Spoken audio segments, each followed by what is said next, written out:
Greetings, Patrick here on another cold day here in southeastern Michigan, but a little bit of a warm up considering where it has been. Outside, it is saying it is 38 degrees and temperatures are rising, which is a lot better than it was last weekend. So, welcome to our last show of the year. This is the last show of 2022, and I gotta say that it's been an outstanding year. I really enjoyed doing the show. Glad you guys are all coming in. Seems to be seems to be recovering from my month off I took. Got had to get a little traction back, and so far it seems to be working out pretty well.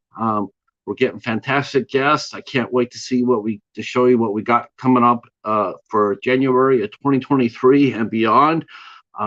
We are already even starting to look at March for fun and activities and great guests. But tonight, the last show of the night of the year, is going to be a friend of ours to the channel, our friend Bill, also known as Warmstrong Adventures, who is he is a world traveler. He loves to travel. He likes to explore. He goes to historical sites. He goes all over the place, and by plane or by ship or by whatever. Hey, Frosty. Hey, Mark. Hi, Anthony. You got how many now? 650. Yeah, you're going to be hitting that 1,000 next year for sure. Hi, Tiffany. How are you? Hello, Jennifer from Embarkation Nation. Thank you so much. I just saw your connection, and I returned the favor. Thank you so much for that. That's awesome. I appreciate it so much. Me and the cheetah, we are tipping the scales past 900. We are looking to get to 1,000. So we have 94 more to go. So yes, those who care to share us out, that would be awesome to do. That. Thank you so much to everybody who would do that. I appreciate that so much. And I said it's the last show of the year.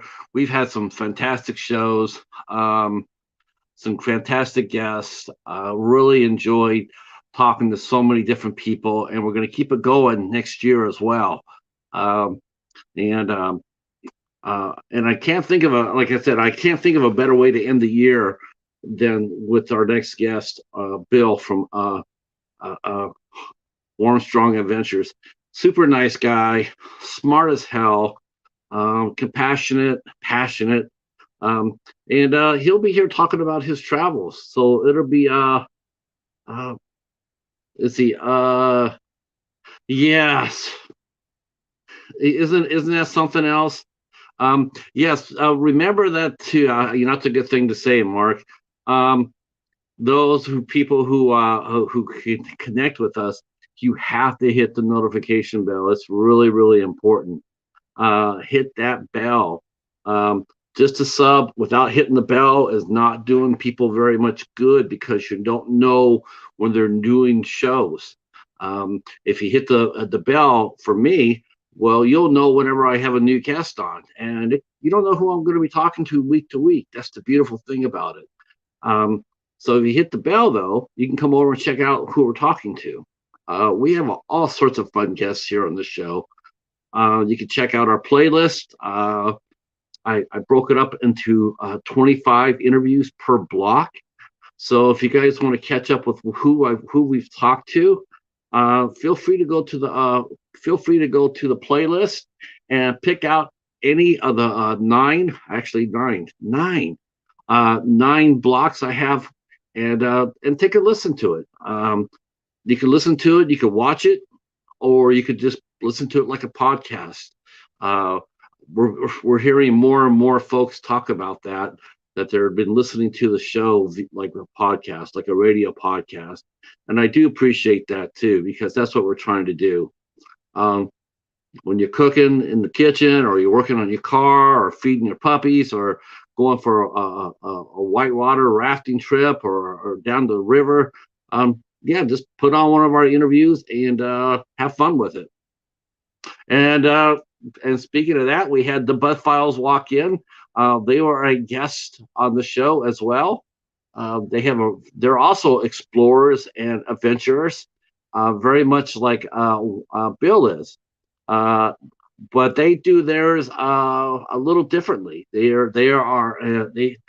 explore the region of the world, the Dakotas and Montana, and wherever else they can go travel to. Um, I have not been on an adventure like that. I have to say since forever.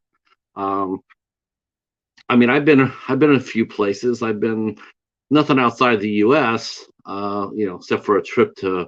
Well, I've been to Canada a couple of times, and been to Mexico a couple of times. But most of my trips have been intercontinental within the U.S. I've gone as far as Florida.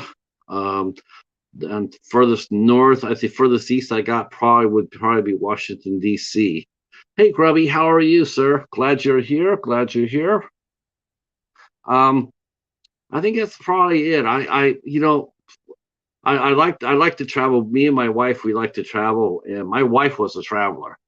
Yeah, she traveled all over the world. She traveled to the Far East, to Japan. She traveled to Thailand. She went to France. Europe. Italy.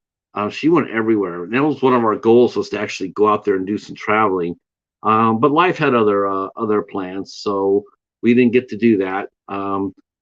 We did go to a few places here in the U.S., but we never got to go overseas. But that happens. Life happens. So sometimes you live vicariously through others, and so when I hear about Warmstrong, his various travels, and I actually sort of like the Buds too. I mean, I really enjoy watching their adventures. The Van Lifers.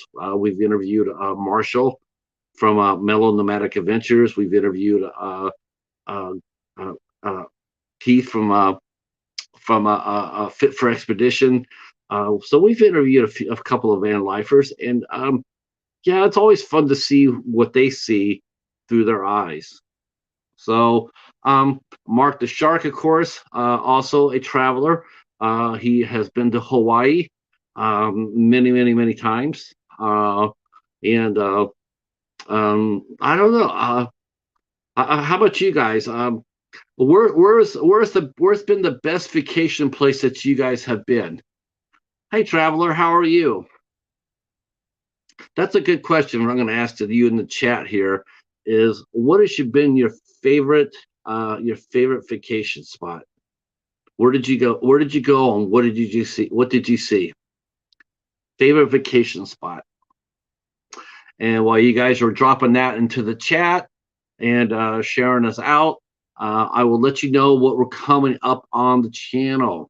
That's right. We got some stuff coming up on the channel. Okay. See, Alaska, loved it. Yes, I've heard Alaska is amazing.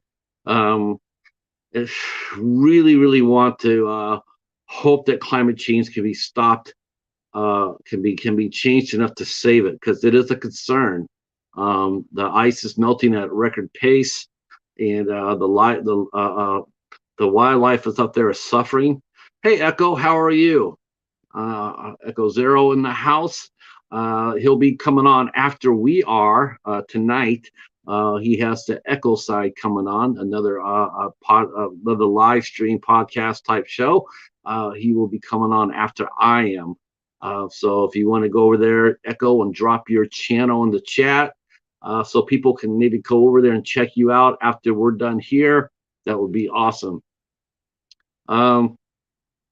Okay, I see a traveler says he went to Maine whale watching, enjoyed eating lobster. Wow, yeah, that would be cool. That would be cool, especially the whale watching. Yes. Do you think that whale watch? Let me ask you guys a question about whale watching. Do you think that the tourist boats get too close to the whales? It just seems like just a matter of time before somebody's going to literally have their boat landed on, and that's going to be it. It's going to be Jonah without the happy ending. I sometimes get a little, and it seems like a lot of people get um, real close to the whales, and yeah, I sort of like to give them some room to maneuver. Um, and good thing that killer whales don't like us too much. I mean, as far as us tasting, we don't taste anything to them, so they don't bother us because killer whales. Yes, yes, I saw that. It's just a matter of time. Uh, I think one where somebody got inside the whale and they spit them out.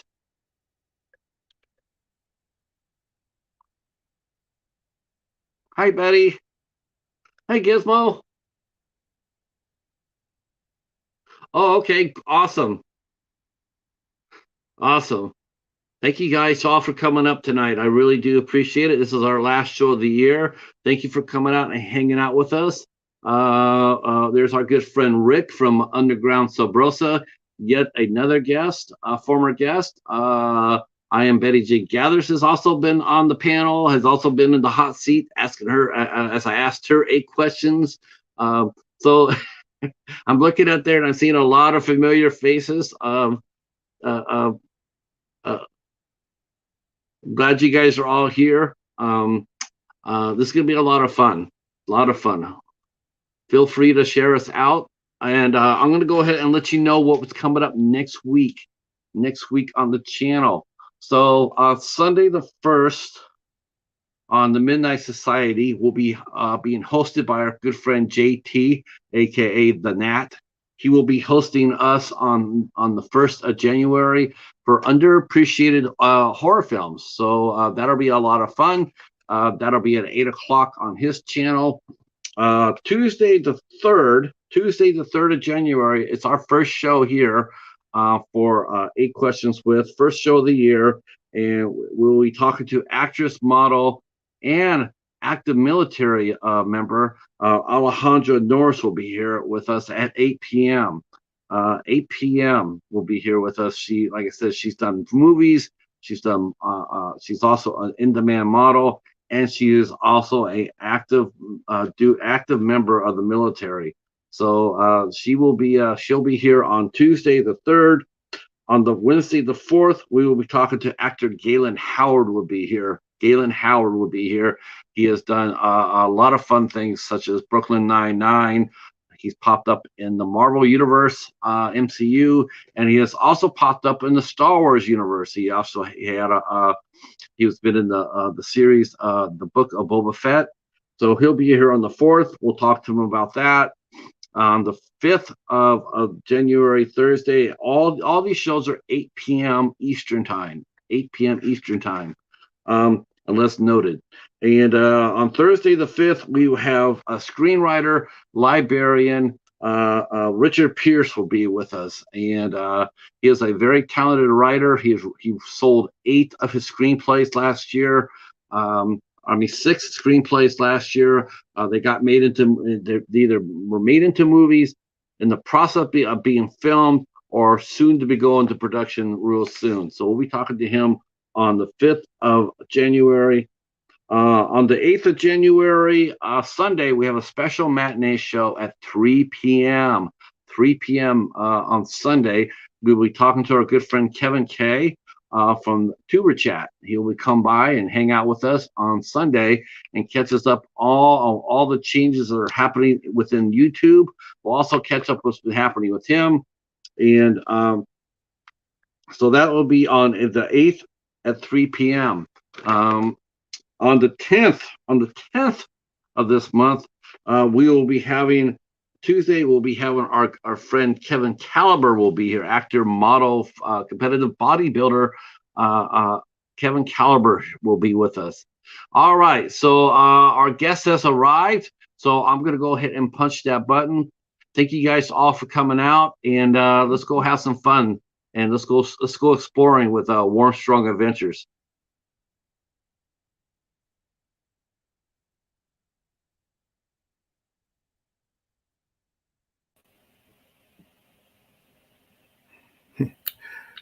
Hey, Patrick. Hi, Bill. How are you? Good. How about yourself? Good, good. Got a nice crowd in here for you. Oh Uh, no, yes, no. yes. This is a very nice crowd. I'm impressed. Um, I think that the fact that you are that you love to travel and you go and explore places. I think whenever anytime someone does that, I think people are naturally drawn to that because they're curious. It's like Okay, okay. it's like okay, you know, Hopefully I won't disappoint too many people. oh no, no, you've got you named your channel appropriately, Adventures, because that's what you seek. You're a adventure seeker. So I mean that is really cool. And everybody is here saying hello. Yep. Jennifer from Embarking Nation saying hello to you. Embarking Yeah, Nation yeah. is Jennifer and Andrew and Tiffany and yep, Krubby, Grubby, Betty. Grubby. Hey, hi, Tiffany, Anthony. How you guys doing? So it's funny we're doing this too. I think this type of show tonight, especially during the middle of damn winter. Where we're all thinking about, we're all thinking because I have friends in Australia and New Zealand, Right, and right. and they'll send me pictures. Hey, Merry Christmas, and it's like 85 degrees there, and you just going like, man, it's just it's just like you just want to be like, what would it be like to be in Australia and having a 90-degree Christmas? I Right. I would sort of like to find that out myself. Like instead of saying have a warm Christmas instead of having a cold Christmas or a white Christmas. Well, Um, Patrick, we're right down the street from each other, so we're having the same weather. what state are you in? I'm in Michigan. I'm downriver also. Oh, really? Yeah. Now I don't think I've ever asked you exactly what city you're in. I live in Taylor, right outside Okay, Southgate. right, right. Okay, Taylor. Yep, you are very close. Yeah, you're like 20 minutes away. Yeah, not far. I'm in Canton. Okay. Oh, for Yep. some reason I thought you were downriver. You're in Canton. Okay. Yeah. Uh, hey, Professor, how are you? Greetings. Welcome in. Welcome in. Hello, Yeah, Professor. Michigan. Now we're going to be talking about some really warm adventures and places you traveled or whatnot. But yeah, it's like I clicked on the news to see what was going on around Detroit, and sure enough, it seems like every year we get weather like this cold. Man, it always seems to happen to somebody. Their building runs out of power, Oh or yeah. oh Oh, well, you lost power and I lost power, but however, I only lost power for about an hour and a half. It was like maybe 4 o'clock, 5 o'clock in the morning, lost power, and by let's say 7 in the morning, my power was back on. mine was worse. My furnace died. I heard. There was no CPR on that puppy. So unfortunately, it happened last Wednesday. So I didn't get a tech out until Thursday, and then all Okay. of a sudden, let me tell you, I was sitting there going like, you know what? It was freezing my ass off in here. I'm going like, you know what? I can't think of anything better to do than go over your channel and type in some warm spots that you've been to and just like live vicariously just for a little bit and going like, thank you, Bill. Thank you. Thank you. I Oh, mean, you well, I'm know, you glad know, the glad I can help. psychological. Sure, sure. The psychological aspect of it, you see somewhere warm, and it does make you feel a little bit better. You do feel it a little bit, psychologically speaking. Uh, Hi, mommy millionaire. Small world. Hey, Hobbs, how are you? How are you? Um, I think mommy millionaire saying, yeah, it is a small world, isn't it? It is. Um, Well, that's my daughter. oh, okay. Now, she does she live in Taylor too? No, she lives in Southfield. Okay, okay. So hopefully she didn't lose any power either. No, Um, I think she was good. Mark is sitting here bragging about we were at 75 yesterday. Thank you so much. Thank you so much for Thank that, you, Mark. Mark. Thank you, Mark, so much. We got up to about 40 today, so we're happy. Yeah, we're supposed to get to 50. We're supposed to get That's to what I 50 heard about the before weekend. I'm hoping. Me too. Me too. Because it's time for us to have a little, going to go up to 50, and thinking, I'm thinking, well, why couldn't the furnace just wait one more week before before it decided to kick the Well, bucket? it never works that way. No, it never does. It No, never. it never does. Everything that could go wrong always happens right on Always, time. just when you don't expect it. Now, are you a native Michigander or are you I a am transplant like I am? born and raised in Detroit.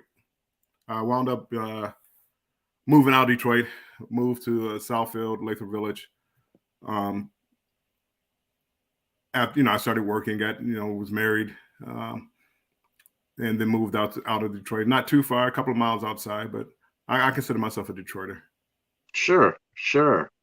I've been here for about 20 years.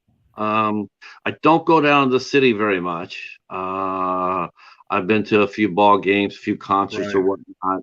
Um, it's Detroit is did living in Detroit make you curious about traveling? I mean, did you look to like sort of escape from Detroit when you went on your started your vacations, or did No, you? no, never did. Again, I'm one of the people that I guess one of the few people that um, Detroit wasn't that bad.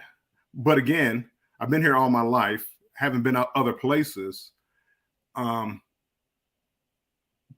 but I never had any problems. Never got robbed. Never got shot at. Never. I mean, all those good things that people always talk about, and I hung out downtown, and never had any problems. Um, I started traveling, and I started to notice certain things, like in Detroit, because Detroit was built for like 3 million people. Well, when you only have 700,000 people, you have a lot of abandoned buildings. Yes, yeah. Uh, and so in Detroit, land doesn't have the value that it has in other places, other cities. It really Downtown San Francisco, downtown Dallas, you would never see an abandoned skyscraper down there because the value of the land is too much. But in Detroit, I didn't think anything about it until I started traveling. And then it's like, oh, that's not normal. Again, never had a problem, but it wasn't normal. no, no. Yeah, Detroit is man, it's an interesting city. Sitting out here for the last 20, 23 years, looking at it from the outside as I have, and got inside it a few times too. It is definitely it's definitely different. Um, Well, and the thing, it's eh, like any other major city. In certain places you would avoid, but if you went to especially in the last, let's say 10, 15 years when they started working on downtown Detroit, um, well, it's safe as any other city. As I said, I've been here, and I always try to do my business or whatever in Detroit. So I've never had any problems. I've had a um, car stolen, but you got a other than what? that, I had a car stolen. Oh, Other, yeah. other than that, no major Uh, problems. that's not too bad. That's not too bad. That's No, that's, they didn't knock on them. Let me knock on wood, whatever. But uh, no, now, I enjoy it. now, were your first adventures? Your like, where did you and your wife go for your first vacations, or even better yet, as a child? Did you go on vacations as a child, and if so, where did you go? My adventure growing up. My father, he's from Florida. He came up here to work at Ford Motor Company, and my mother is from Illinois, Metropolis, Illinois, just outside there. And every summer we would drive down to Metropolis, Illinois, home of Superman. However, Nice. Metropolis, Illinois is nothing like Metropolis, Illinois in the storybooks. Metropolis, Illinois, when I was down there, had one stoplight. Oh But that wow. was my adventures. We would drive down there every summer, and I would look forward to going down to Metropolis and visit the family. And I thought that was the greatest time ever. That yeah. Isn't that cool? You go and see like we used to go up there. I used to live in a town called Carmichael, which is the suburb of Sacramento, and every Okay. summer, or we would take the trip. It was funny. So we take the trip during the summer. We drive down to Southern California, down to Huntington Beach because my dad's family was down there, and then during the winter we would go up to see my mom's family, and they lived up in the Sierra Nevadas. They had a ranch up there, and we go out there during the winter time, and that was my first encounter with snow. Um, and it was always like, why can't we go see, see grandma and granddad during the summer, and go Yeah. see, Aunt Bob or Uncle Bob down during the winter time. But Right. I've never really seen, never really went that way. Oh, we went out there during the summer too, um, to grandma's house, but grandparents' house. But yeah, it's the winter time was just like so cold. Um, so you went down to Metropolitan. Now, did that inspire you to, did you ever read the Superman comics? Did you get involved in that? Did Yeah, you I just mean that was always big down there. So they had a big Superman statue. Actually, I think I sent you a picture of me and my brother one time. We went down there maybe 15 years ago. They have a big Superman statue outside of a grocery store down there, and I took a picture of it. Now they have a casino down there, so they're trying to grow. They might have 3 stoplights now. yeah. But Yeah, and two more there to tell you to go to the casino. yeah. But what made me again, when I was married, we didn't take a honeymoon. Officially, when we got married, we didn't do a honeymoon. The following year we did, and we went on a cruise. Ah, And the very first cruise that I went on, I can remember getting on the ship. I was so excited, and they had casino because at the time Detroit didn't have casinos. Casinos really weren't around here or any place. right. So I was like excited both for the casino and the very first day, the first night, I started feeling nauseous, and I didn't know why. I never had motion sickness or anything like that. I started feeling nauseous. So the next day, I woke up, and we were at a port. And I got off the ship, and I started feeling better. I said, "Oh, I must have been a 24-hour bug or something." Got back on the ship, and as soon as I stepped back on the ship, I started feeling nauseous again. Uh-oh. And now, that night I was sick as can be, and I'm Now, like, were you in I the can't. It ocean was a or 7-day cruise, and I'm like, I can't do that. I'm gonna have to just fly back home. I can't take this. I went down and talked to somebody in guest services, and they gave me some like Dramamine tablets. So I right? started popping those like candy, and ever since then, I never had any problems on a cruise ship. Now Uh, I don't need it now, but at the time, I didn't know this wasn't for me. But that was my um, first taste of cruising, and I had the greatest time. I was up till 3 or 4 o'clock in the morning and getting up at 7:30 in the morning to go see the islands. Now, where did you sail to? That I could not. I don't remember where. Um, I believe we sailed like to Barbados and the Southern Caribbean, but I'm not 100% sure.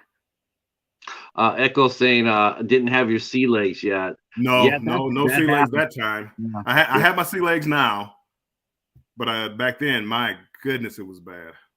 Yeah, what's funny is like I grew up on the water. We did a lot of Yeah. boating like that, so that was never a problem. But I Well, remember moving. I remember moving to Southern California. We went off a charter boat, and I was thinking to myself, going like, I have not been on a boat in like 10 years, and I was actually worried about that. I'm like, man, am I going to get seasick because I haven't been on for so long. Nope, right. nope, right as rain, right as Well, no, rain. I've been on boats and things like that before. I don't know if you were around when Boblo Boat here in was amusement park. I've been on that many a times. Never had any problems. Never even thought about seasickness. Never even crossed my mind. It was just that one time. And once I took the Dramamine, after that, every time I would go on a cruise, I would take Dramamine before I got on the cruise. But Sure. eventually, it got to a point where I didn't even take Dramamine after the first maybe 4 or 5 cruises. Now, I guess so you went down for for the first one was your honeymoon. So I remember I asked you this earlier, and I asked if you kept like mementos, or like when you went down there, did you like keep seashells or did you buy? No, Uh, I'm not a big souvenir guy. I never, I don't buy many T-shirts. I don't buy many knickknacks and things like that. I don't put them out, and so I just never did. I would take, my biggest thing was taking pictures. However, there was no easy way to store pictures back in the day. So you would have pictures developed and then put them in a box someplace. And I probably have a box of pictures of old ships and things like that somewhere around, but you never did. And that's how I started doing YouTube, was a place just to store pictures. Right. Okay. All right. I'm going to catch up with the chat here because it's Okay. flying a little bit. Hi, Blue. Welcome back. The professor says I personally prefer being cold rather than being hot. At least with 50 layers of clothes on, I'm okay, but I overheat like crazy in the hot summer days. You know what? No, I could not disagree more with that. I'd much rather be hot than freaking cold. Oh my God. Cold and me are not friends. Yeah. Let's see. Yeah, we mentioned about the sea legs. Echo says he used to have sea legs, but hasn't had a ship in ages. Chances are, Echo, you'd be fine. What is More than likely. Yeah. I mean, because once that happens, it's like your brain remembers that it's fine for you to be on the ship, right? You get on there, it's like, oh, okay, this is even if you have rough seas, times the seas, you're pretty much going to be all right. Yeah, I've been on ships, and they had some kind of rough seas, and other people were getting sick around me. But again, you were rocking. You could feel yourself like walking down the hallway and can't keep your balance. But I didn't have any problems. I wasn't nauseous or anything like that. What kind of what's the roughest seas that you've encountered? Oh, years ago, we had to go around a hurricane. Yeah, and I mean, we didn't get the water, but the waves were really rough. So right. I mean, they even some of the workers were getting sick. Yeah, but as long as you kept me safe, I was happy. Yeah, because it's not like a boat can okay, here's a hurricane coming. All right, we'll just get it's not like a plane. You can sit there and say, yeah, we're gonna fly around that or above it or what have you. For a ship, I mean, they can try to outrun it per se. Well, they go around it. Right? Yeah, again, the hurricanes don't just pop up. They see them coming from off the coast of Africa. They see where they're going. So if you were scheduled to go maybe to the West Caribbean, now you just go to the Eastern Caribbean to get away from it. Sometimes you can't. Are the ships really fast? They probably get up to about, you see them traveling about 35, 36 knots. So I would say about 40 miles an hour or so. Yeah. They probably could go faster, but that's you'll see them going at that clip trying to get to where they're going. Now I gotta ask you about this question too before we get into some of the places you've been to. But honestly, because I've seen some clips on YouTube,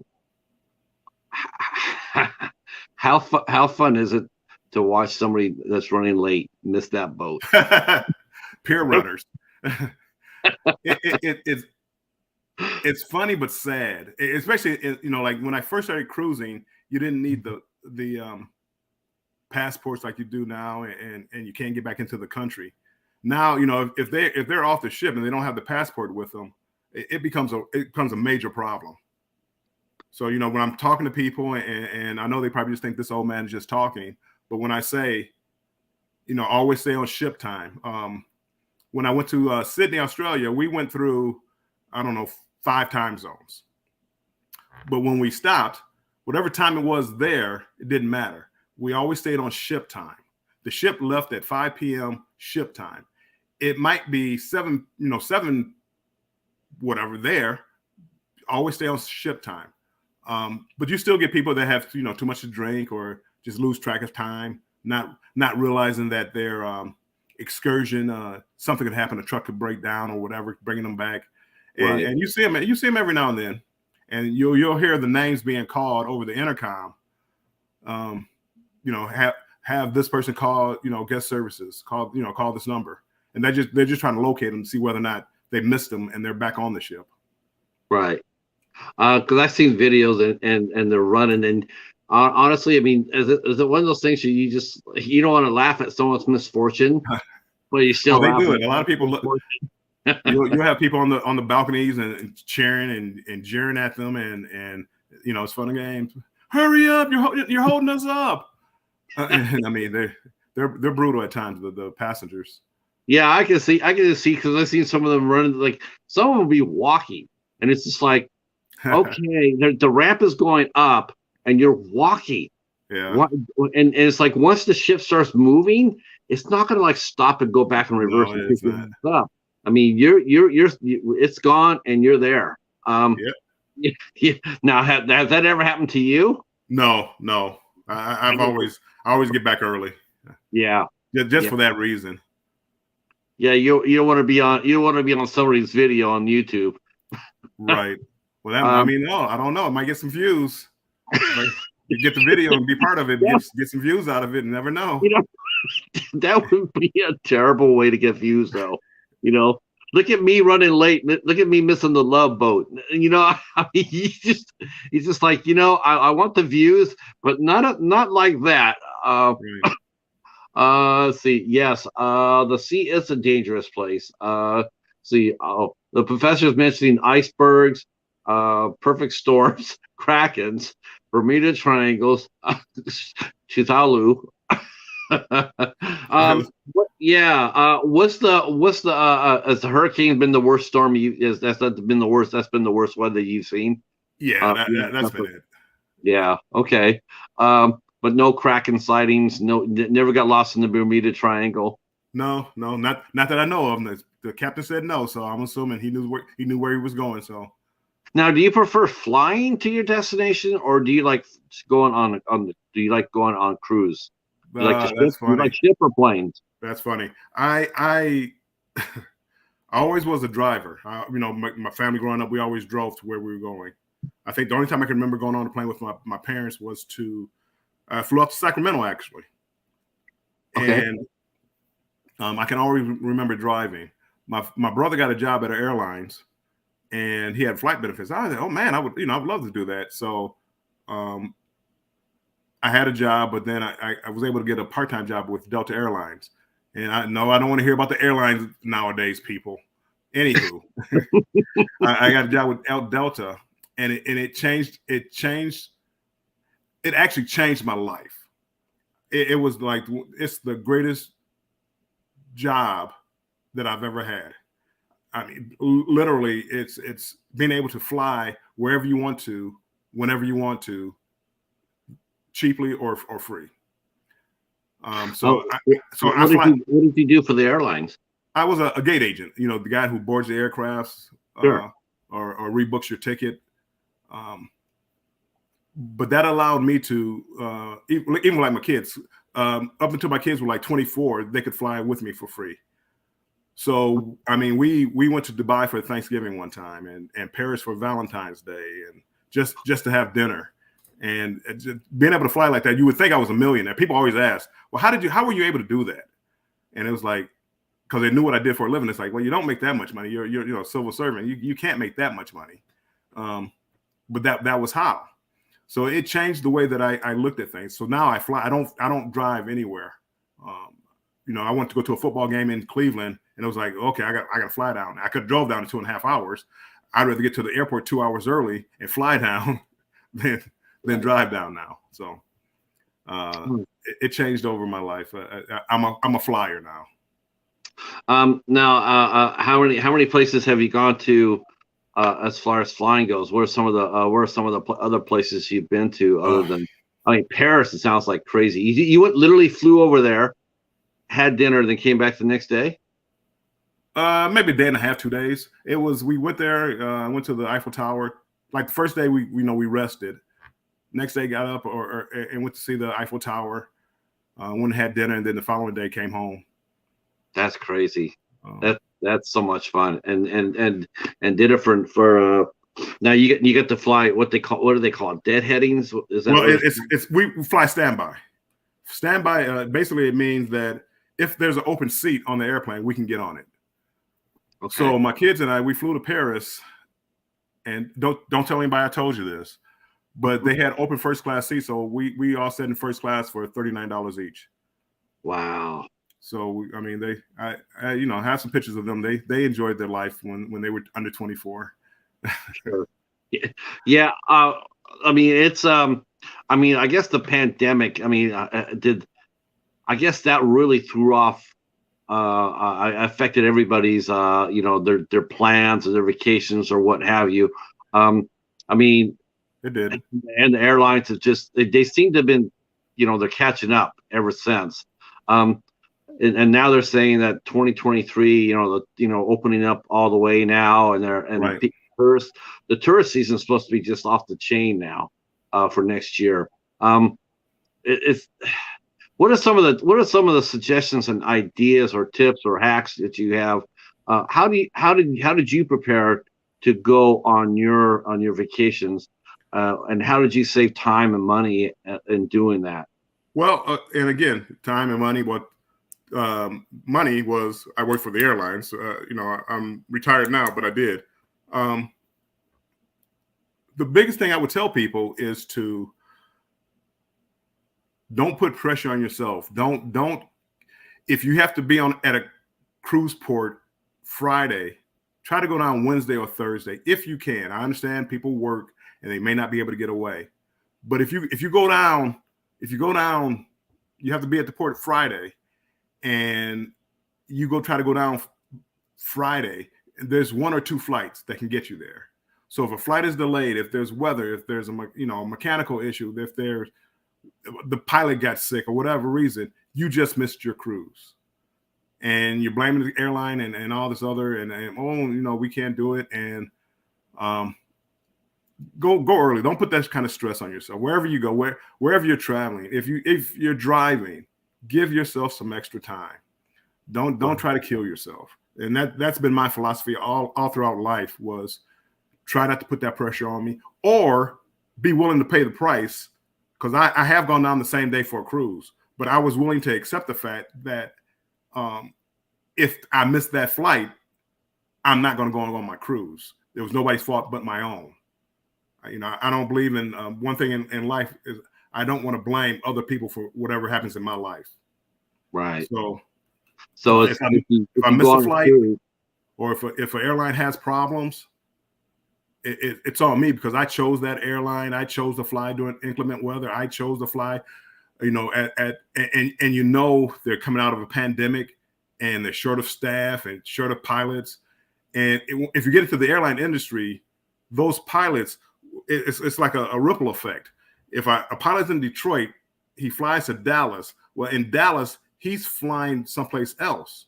So if he never leaves Detroit, now they're stuck. They don't have like 20 pilots on standby just standing by the airport just in case a pilot doesn't show up. I understand that, and a lot of people don't understand that, and that's where the problem comes into it. Southwest, it was a little overboard. I think they had more of computer issues and things like that. But Delta did the same thing, and it's tough and it makes it hard. But again, trust me, Delta, Southwest, they don't want you in the airport any more than you want to be in the airport. So if they can get you out, they want to get you out. Yes. So again, yelling and screaming at the flight attendants and the pilots and the customer service agents isn't going to help you. Trust, they don't want you there. They're not doing that because they don't want you to make Christmas. They don't want you to make your cruise.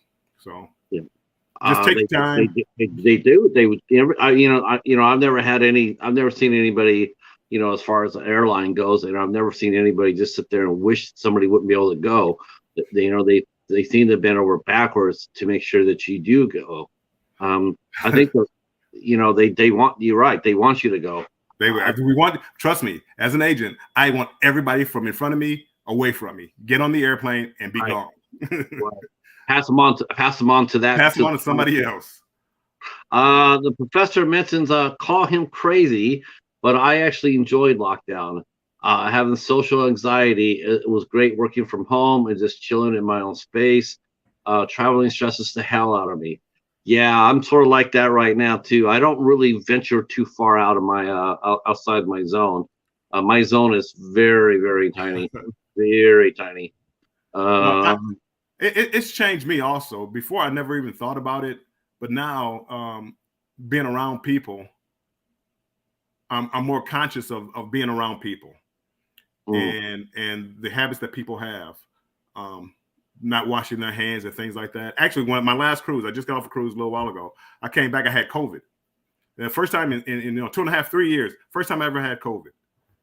Didn't feel bad. I felt tired, but I didn't feel bad. Like right now, I'm still tired, but I didn't feel bad. But when you watch people around you, and it's like just so many people, and take COVID out the picture. I don't want the flu. I don't want other germs either. Right. And people just, they don't wash their hands. They want to touch everything. They coughing on their food, they're coughing in their hand, and then grabbing the rails and grabbing the tongs to get food at a buffet. And it's changed me that way. It has me too. I don't go out unless I truly have to go out. Like the two things that'll make me go out of the house. There's two items I can't go without. One is coffee cream, and the other is cat food. So if I ever run out of those two, I have to go. I know it. So I get that. But you're since you like to wander, you like to explore. Now, did you ever create a bucket list once you started flying and started going on these trips? Did you ever just sit down and go like, where can I go and how can I get there? And did you ever drop a list of some of the things you wanted to see, like the Eiffel Tower? Not really. A lot of times just watching like YouTube videos or seeing something on television. One of the things was I used to like to watch the Food Channel, and they would talk about these food places. So one of them was the Heart Attack Grill in Vegas, where they used all real fat and all. I mean, it was heart attack. It's supposed to be heart attack, buttermilk, milkshakes and things like that. So it'd be like, I want to try that. So I would fly out there to go do that. But I wouldn't necessarily make a list. My latest kick is a Nile River cruise. I want to do a Nile River cruise. I think that would be going to the ruins and the pyramids and things like that. I would love to do that. If I had something on my list, that would be on my list right now. That and Antarctica. Antarctica, yes. The Nile River, what is that? That's like the second biggest river in the world behind the I mean, you be in Cairo and then work your way down the Nile River. I want to do that. I think that would be nice. Now, do they have bigger boats for that, right? No, those are smaller boats. They're not they're like the carnival boats, but they're no. These are they're I would actually call those boats. See, Carnival ships. The Celebration. I was just on the Celebration. That's Carnival's newest ship. It holds close to 6,000 people, passengers, with another 1,500 to 2,000 workers. So you're looking at 8,000 people on one ship. How can they carry that many people on a ship like that? There's no way in hell if something happens, they're going to evacuate over 7,000 people. Well, I guess they're probably hoping that. I mean, one of the mandatory things is you're supposed to learn how to go to your muster station, how to get on lifeboats. But however, I mean, you and I both know that if something happened, if it starts to sink and sink fast, there's not a whole lot people can do. But I mean, that's the same reason they have safety, reviews on an airplane. Tuck your head between your knees. Okay, well, that's really not going to help me when I go into the side of a mountain or whatever. But right, but with I always thought that the ships they had to carry boats equal to the passengers. Well, supposedly they do. Can you get to them? It would be another problem. Yeah. Everybody has, life jackets are in your room. You have life jackets in your room, and everybody has a life jacket. Yeah, it seems like recently. I mean, it's one of the things too. I guess do you think that traveling has come a little bit? I mean, now, like whatever. I've only flown. I've only flown once since in the last 10 years or so. But the one thing I did though was I definitely kept my eye out on the doors. The door closest to me, because it seems like passengers are just they're losing their shit. Whether it be on a ship or on a plane. What do you think that causes that? I mean, as you being a veteran of the airline industry, I mean, why do you think people are stressing out so much on these places? Well, I think just people they don't know the proper etiquettes to travel and just dealing with people, especially 3 years of being locked down. It's tough on people because they don't remember how to be civil to people a lot of times. And again, I think that's one of the problems now. You've always had rude people. You've always had rude people, but never on an airplane. I mean, that's so unusual. I've never seen anybody go nuts on a plane. And lucky for me, I never have either. I've seen people go nuts that didn't make the flight or things like that, but never on an airplane. Never. Trying to open up a door. People get stressed, and now people, they almost feel like they're entitled to do whatever they want to do and say whatever they want to say. And it didn't used to be that way. I'm being serious here. If I ever saw somebody try to do that, I would not be hesitant. It wouldn't be just one of those things where it's just a dude. I'd probably swing as much as I could, how many times I could, to stop that person. It was just absolutely crazy to see that. It's like, you're supposed to be going for fun. You're supposed to be going for adventure. You're supposed to be on vacation. And it's just like, even people on the cruise ships, people are like, they're falling off the side of the rail. It's like, there's more to those stories. It would be tough to fall off a rail, even if you were drunk. It would be tough to fall over on a cruise ship. I'm not saying it didn't happen because I don't know. I wasn't there, but the rails that I've seen, it would be tough to fall off. You were doing something that you shouldn't have been doing, probably, or somebody helped you. It's just designed that way. It's not designed that. I accidentally backed into a rail and I flipped over. You couldn't. You'd have to literally leap over. Right. Just from the scientific aspect of where the midpoint of your body and where the rail is, and you just can't do it. Now, how many countries have you been to during your? I have no idea. Yeah, really? I have no idea. You're gonna have to put some lists together. I actually have a map, and I haven't done it yet. I have a map where I'm gonna scratch off every place that I've been.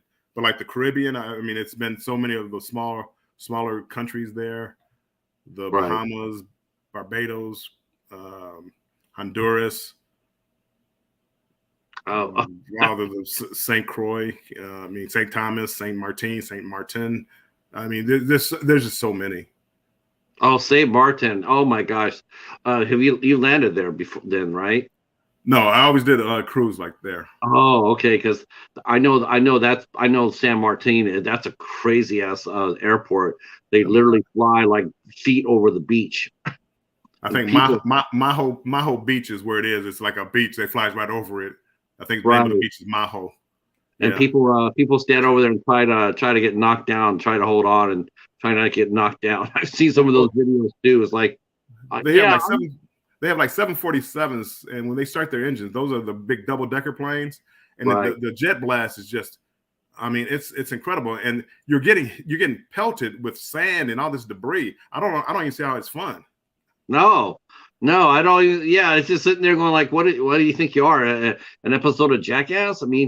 See somebody standing there, and all of a sudden they get, they see them doing somersaults into the water. It's like, okay, yeah, that doesn't look like a whole lot of fun. But if I make it down there for YouTube, I'm gonna give me some footage. Hell yeah! Have you ever taken any? Have you yourself? Have you ever filmed anybody running late? Peer runners. Have you filmed it yourself, or have you just I've watched it. I don't think I filmed it. Oh, I don't think I've ever filmed it. I probably should have, but I didn't. Your next mission, should you accept it? Film some peer runners and somebody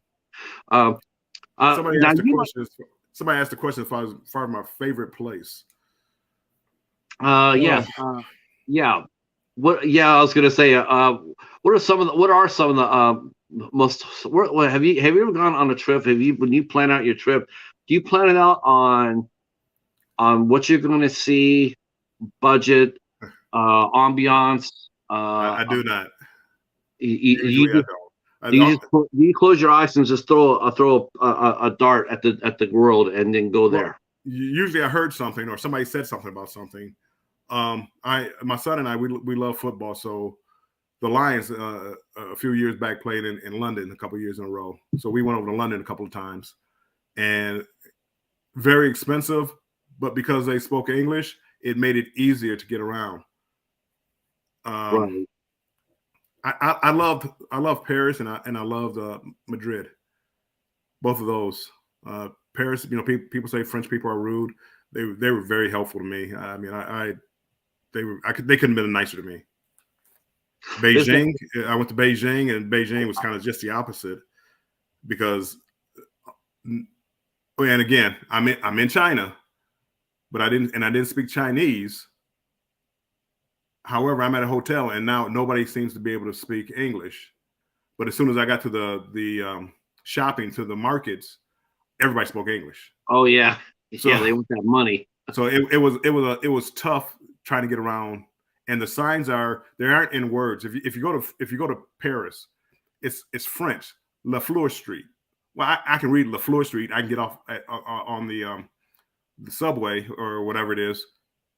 I can look at La Fleur Street and get off. In China, they had symbols, and I just couldn't read it. I couldn't read it. It made it really difficult to get around in Beijing. I would need to go there with somebody who actually knew how to get around. Is it better would you recommend going with a group in a set to a place like that? If you go someplace where the English might be a challenge, would you recommend? I would get a guide. I would get, you can usually look up online and find a guide, and they would take you around to the popular places. And that's what I did in Madrid. I don't really suspect you being that way. I suspect you want to go explore things. I don't mind exploring, but it makes it easier when you have a guy who speaks the language.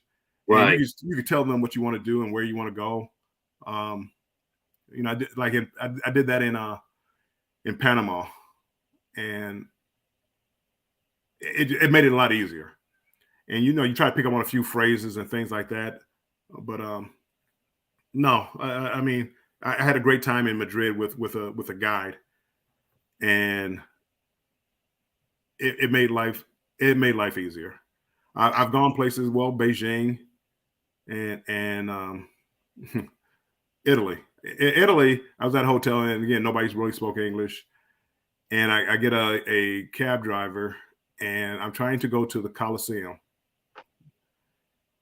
So I'm telling him Colosseum, and he doesn't understand what I'm saying for about 10 minutes, me and the kids, and he doesn't understand it. Then it finally dawns on him. He said, "Oh, you mean the Coliseum?" Oh. And I'm like, "Sir, Coliseum, you could have picked up on that. I'm a tourist. You could have picked up where I was trying to go." But anyway, it was tough. But to answer the professor's question, probably Paris would be one of my favorite places as far as visiting there and walking around. I did a cruise to Alaska, and that was probably one of my favorite cruises. Going to Alaska, it was beautiful. I mean, words can't even describe how beautiful the nature was in Alaska. Everybody should go to Alaska at least once. This sort of makes you. Do you find yourself turning into sort of like did you find yourself because of your travels? Do you find yourself becoming more and more like a climate activist because what you see that No. If I was a climate activist, I wouldn't be taking cruises and hopping on 747s to go places. Well, aren't cruises? Aren't they pretty fuel efficient? No. No. A lot of places boycott them. I mean, they're. I would imagine they're terrible for their environment. Yeah, I didn't know how with the advancement of engines. They're trying to get better. Yeah, they're trying to get better, but no, they're not good. Yeah, some of those ships, I look how big they are, and I think of the only thing I could think of is man, if he ever got caught out in the open, if you couldn't outrun that hurricane, so to speak. Man, see, hurricanes. The higher they get, the higher they get. Man, I mean, they do have rogue waves, but again, hurricanes. You track hurricanes. You know where they are. So you're not going to get caught. If they have to go way out the way and be a day late coming back, they will. They're not going to take you through a hurricane. Because I've seen some of those videos, and those ships are out there in some really nasty weather. I mean, brutal weather. They can get some of them, but it's rare. And nowadays, everybody has a camera. So if anything goes wrong with anything, if somebody has a camera on it. But again, I mean, the number of cruises that go out every year, and the number of times that you actually see those waves and things like that, very slim. I mean, that's air travel. I mean, you can talk about air crashes all you want. They're tragic because there are usually no survivors. It happens very rarely. Yes. Yeah. Ever since 9/11, it's been really, really, I think this has probably been the safest period in American aviation history. Yeah. I wouldn't doubt it. I can only think of a couple of actually American airline crashes that happened, and one happened within the first month after 9/11. Yeah. But as far as that, I mean, it seems to be much safer than ever before. But you hear all these incidences on the airplanes, the short staff and everything else, and it does make you sort of like leery a little bit about, wow, okay, so if they're short staffed and as far as pilots and crew goes, are they short staffed in the maintenance department as well? Because no, they take care of you. They don't. Again, it doesn't benefit them to have something go wrong with the aircraft. There's been some horrific maintenance guys that have just dropped the ball. It's like, I mean, but again, that could happen with your car, with your bus, it can happen with anything. But generally, I mean, if they catch you slacking with the maintenance, you'd be gone right away. I mean, no questions about it. He's gone. Have you ever flown any foreign airlines? Have you ever? Never have. American, Southwest, Spirit, and maybe knock on wood. But again, I don't stress, so I've never had a problem with any of the airlines. Yeah. I didn't like Spirit because they tried to nickel and dime me with everything. But again, I flew. That's the last airline I flew. I flew Spirit, and the only thing I could think of is when I had the trays locked down the trays, and they're metal, and I'm thinking, it's just thinking, it's this thing. It's just absolutely zero chance at all. It was not comfortable. I would not do it again. Now you've flown. You've gone to many of your explorations by yourself. Do you like going out by yourself? Well, I mean, I've gone by myself. I've gone by myself, and I've gone with people and things like that. I mean, again, I don't mind going by myself.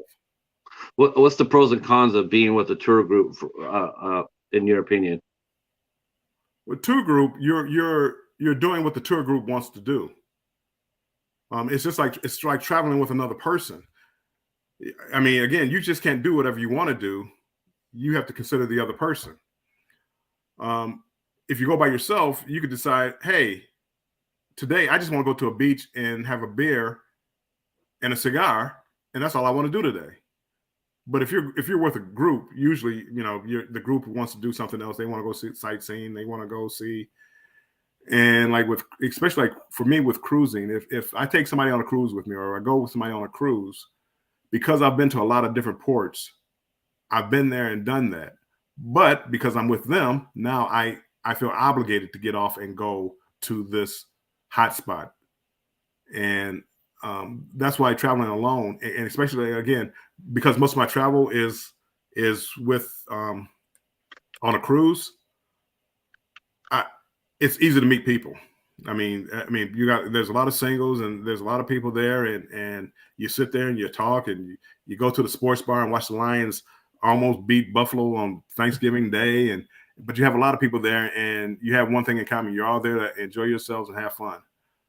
So either way, I mean, it doesn't matter. But again, traveling with a large group, as long as I can do whatever I want to do, it'll be fine. Now, some of the like the one video you showed, one destination you went to that really caught my eye, and it's actually the inspiration for me to ask you to do the interview is you went to Hawaii and you took us along to on your tour of Pearl Harbor. Um, can you give us some of your thoughts about that? Was did you some of your reflections upon when you go to a historical place, like a moving place, like an Eiffel Tower or the Louvre or Pearl Yeah. Harbor or what do you I mean, what do you think about when you go to historical places like that? Well, Pearl Harbor happened to be, you were talking about bucket list and things like that. That Yeah, was on my bucket list. Always wanted to go see Pearl Harbor, but I never went to Hawaii, so it's like I got a chance to go, and I went there, and it's a somber place for me because it's just what happened there. right. Hey James, how's it going? It's a somber place because of what happened there, and a lot of other people, I don't know whether they don't realize that or not. Um, but anyway, I enjoyed it, and just the reflection of what happened, and I appreciated the way they told the story there, as far as from both sides, from the U.S. side and the Japan side, and they were telling the story, and everybody had a reason for what they did. But when you sit back and just look and you hear the story and you think about the planes coming over the mountains here to try to confuse the radars and things like that, it's like, how could a place this peaceful have that happen here? Yeah. Uh, Actually, they did see it on radar, but a superior told the officer to don't worry about it because it can't be real. Yeah, It's a dismissed it. mistake. Also dismissed the midget submarines as well. Yeah, Uh, I mean, again, but just going there and seeing the site, and then going on the um, USS Arizona, on the memorial for the USS Arizona, one of the warships that sunk, and it's just still there. And they never retrieved the bodies, so it's an actual memorial. I mean, the bodies are still down there, what's left, but it's there, and it's a very somber place. Um, a lot of people are talking loud. I mean, they're sightseeing, and I get it, but they tell you ahead of time it's a memorial. Be quiet, or you have to leave. And they did have to, quiet people down a few times, and you're looking down on there and just thinking about what happened on this ship and the soldiers that died here. It's very sobering. For me, it was, at least. yeah, yeah. Have you gone to a lot of battlefield monuments in I this never life? have. That was really the first one. I'd like to go to Normandy. That's one. That's kind of Me like on the too. list too. Me too. Me I'd like too. to go to Normandy just to take in the Yes. the gravity of what was going on over there. One of the things that Saving Private Ryan, that opening scene, Oh, was yeah. one of the scenes that, I mean, I'm holding on. I'm getting white knuckled because I'm holding on so tight just watching that scene, and I can't even imagine it. And I would imagine it was pretty realistic. So I would love to go there just to see. We have one battlefield. It's a very small one, but it's still there here with us on the River Raisin. There's a Oh, battlefield. Yeah, there's a battlefield down there. okay. Um, but yeah, Normandy would be my number one right now because my other number one was Gettysburg. But I've been to I've been there. I've been to Gettysburg, and yeah, it's very somber. It's very somber. I could imagine. I mean, when you start thinking about the history and what happened and the number of lives lost there, I haven't been, believe it or not, I haven't been to like the 9/11 monument in New York. I would imagine that would be another place that would be just gut wrenching, and you could feel the tears swelling up in your eyes, and Oh, I cried at Gettysburg. yeah, Yep, I stood right where Pickett kicked off his charge, and yeah, it was. yeah, You could hear, you could feel yeah. the battlefield. You if you open up yourself and you understand it, and yes, have you ever been to a historical place where that's happened for you, where you've just been emotional for a minute, and Well, again, Pearl Harbor was one, but like going to the square in DC and seeing the monuments there and just thinking about all the history here and the Martin Luther King monument and the Lincoln Memorial. And I mean, just those kind of places always, make me think of history. Going to the Lorraine Motel in Memphis, where Martin Luther King was murdered, was another spot. It's just, it's hard to believe the, horrific things that happened there. And you're just looking at it and trying to make sense out of it. Do you write? I mean, do you write about when you come back? Do you ever just sit down and write about your adventures? I don't. No. So what are some of the places that you like? Just for the hell of it, what are like 5 places that historical or not? What are 5 places that you really want to go and see? Well, I should say 4, because I know the 5th one would be Normandy. So give us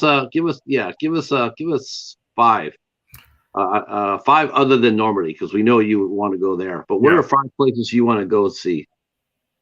I would love to do an Antarctica cruise where you get off. They're not called cruises; they're called explorations, where you actually get off the ship and go onto the ice or to the land. They have cruises to Antarctica, but that just goes by. I would like to do that. I would love to do go to a glacier in Alaska and actually get off on a glacier, which I plan on doing that in 23. If everything works out right, I'll do that.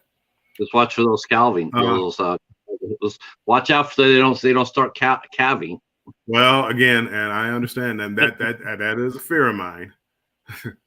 Yeah, that's amazing to me to see that. You hear that. Yeah. Until the tube came, you never really had an idea what it was like, and then all of a sudden you go up there and you type in iceberg, calving, ice calving, and all of a sudden you just see massive tons of ice flipping over. And you don't realize how big it is until you're right there. Right. And the waves that happens, we're going to go on a little boat here. And then all of a sudden that thing it does. And next thing you know, you're outrunning the wave, because that tidal wave can flip your boat over. Yep. And you have to be ready to punch that. But yeah, that would be interesting to see. I'd like to go to Berlin, see Germany. At one time, Russia, maybe not now, but at one time, Russia. Definitely not Ukraine. And to see the pyramids, Cairo. I've always been a little afraid of the Middle East as far as travel and being American. What's it like being an American traveler now? Is the term ugly American still in play? I believe it is. And when I go, I try not to identify myself as American. I don't walk around with my cameras out and things like that. And I try not to identify myself as American. I try to dress appropriately for whatever area that I'm in. With that being said, as soon as I say something, everybody knows. But again, I understand. And again, you can't be. I don't want to get political or anything like that, but you can't be the bully of the world and then expect everybody to love you. Right. So we go to a lot of these islands. Australia is kind of the same way. I mean, they were that England type mentality, conquering the world and things like that. Well, when you do that, you go to these small islands. I understand they're under your control. That doesn't mean that everybody there loves you. So I try not to flaunt that I'm an American, because I don't think it carries as much weight in most places. If you say American in Australia, yeah. If you go to England, yeah.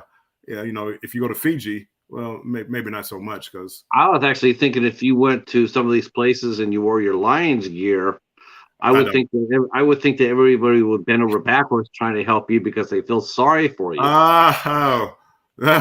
No, I don't wear Lions gear. I don't wear like the D hat. I don't do that.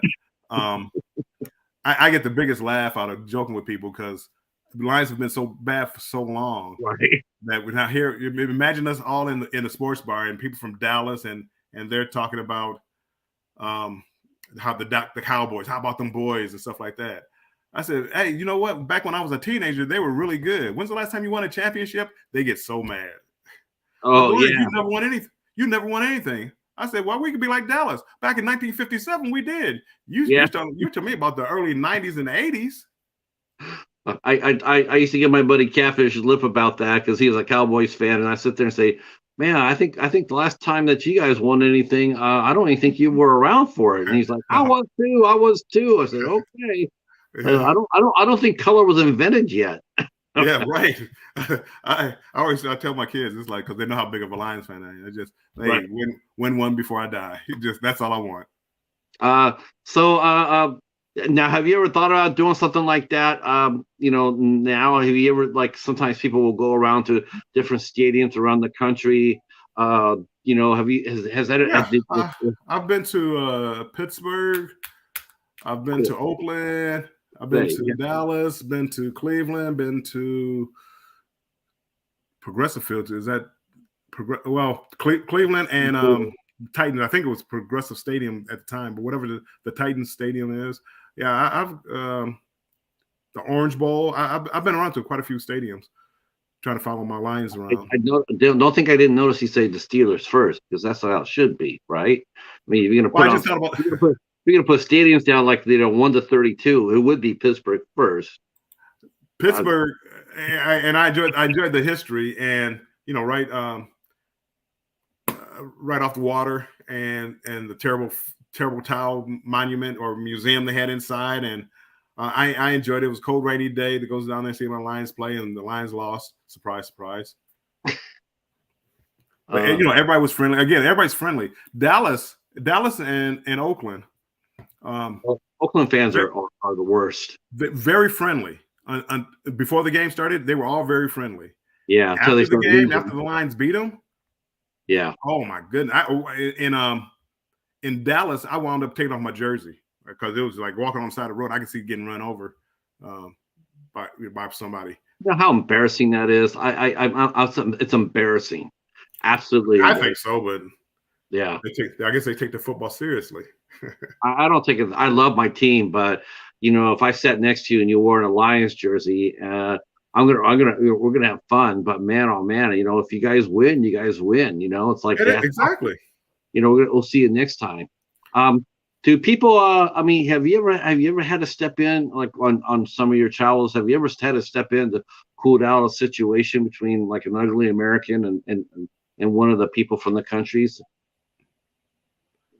No, never stepped in, never had to do anything like that. But again, when I talk to people, I try to tell them, and that's one thing.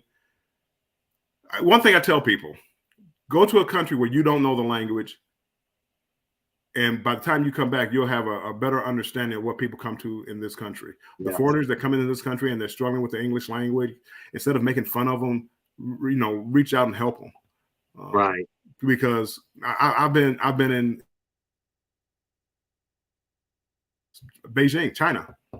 It was awful, and because people didn't reach out to try to help me, which it's not their responsibility. I understand, but most of the other countries, they've France, Spain, they all reached out. They all spoke their English, and I tried to learn a little bit of whatever language I could at the time.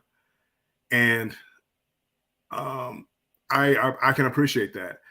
So if you have a problem with, people in other countries, we're in their country. I told my kids, go to China. Don't make fun of Buddha. I mean, it's all funny games and cute, but they take that seriously over there. Don't break their rules. Certain countries, don't misstep in Singapore. Yeah, Singapore. But there's some country in the Caribbean, and I'm trying to think which one it is. I don't think it might be Jamaica, but I don't think it is. But you can't wear military gear. You know how we wear fatigues here in the United States?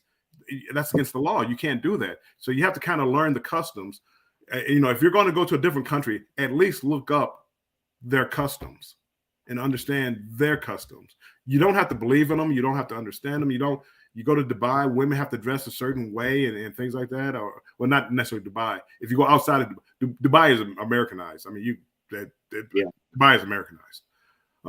But if you go outside there, no, there's certain rules and regulations, and alcohol is forbidden, and you can't do this only in certain places or certain times. Well, that's what it is, Right. Don't go to Russia, with vape cartridges. Yeah. Well, yeah. You know what? Yeah, you're right. I know it's not much. I don't in here we don't think much about it, but you have to read the crowd that you're in. And right. I'm glad she's back and things like that. But again, read the crowd. I mean, it's hard for me to blame somebody else when I broke their laws. Yeah, that's one thing I didn't hear anybody. I was glad to hear it too. Glad to see it. It was a shame that she did get arrested, but I really didn't see anybody cry out about it. Like, well, she's innocent. Well, no, she was guilty. She was guilty. Well, I mean, they were trying to say wrongly detained. It's like, I mean, you're saying wrongly detained, but you're saying she had the vape cartridge. So those two didn't go together. I see. Hey, Riley Creative Travel. They're here. And they're naming the different ports or different countries where you can't wear the fatigues. Right. And again, I mean, we have fatigue jerseys. We fatigue everything, and it becomes a problem. Yes. For what it represents, because they've had incidents in the past where they've had military coups or whatnot, or gangs or what have you. And is there any country today that if you got a chance to go see it, is there any country today that you would, other than Russia and Ukraine, because it's pounded to dirt? But is there any country that if you got a chance to go see it, that you would sit there and say, yeah, maybe not so much, or would you just go ahead and saddle up and go with it? I want to say I would saddle up and go with it. I mean, even Ukraine, not now, but after the war, I would like to go. I would like to go over there and visit. Only place that I've chickened out, which I'm going to try to correct, was Egypt and the Middle East. Right. Just in my head, it's like, man, being an American or going over there, it's not the best place to be. But I really don't, before bucket list type deal. Go see the pyramids. That's why I want to do that now cruise. It'll take me, do my bucket list. But you have to be careful traveling, especially if you travel with a passport. You go to the Middle East. I mean, some countries don't get along with other countries, and if you have a stamp from the other country, are you a spy for that country? And it opens up a lot of doors. You have to be careful what's going on as far as. Isn't that something you don't even think about it? You're right. You go ahead and go to one country and they see that you've been to somewhere else, and they, that's something else. As far as that goes, I think Egypt would be a lot of fun. I think it would be interesting. I think very interesting. Very interesting. Now, let me ask you a question. I'm pretty sure you're probably waiting for this, but I'll ask it anyway. Uh-oh. Yeah. Does being an African American help you, or have you ever been discriminated against because of that, or do you find discrimination non-existent in a lot of countries? Hey, only discriminated here in the United States. That I know of. I mean, could I have been discriminated in other countries? China, it was more of a curiosity. They were more curious of my weight than anything else. Like when I went to the shops. Mm-hmm. They were more curious because I mean my extra large is not their extra large, right? And they were more curious about the weight. But again, as far as I know, never discriminated as far as. Isn't that something else? You go to, with this country though, you gotta. You got to realize, I mean, that's kind of what it was based on. So people were raised like that. And if you've never been around another race, all you know is, stories that, great grandma and grandma told you, and you're hearing the stories and things like that. And, again, getting into politics and beliefs, but if you don't teach what really happened, you tend to believe, not understand what happened.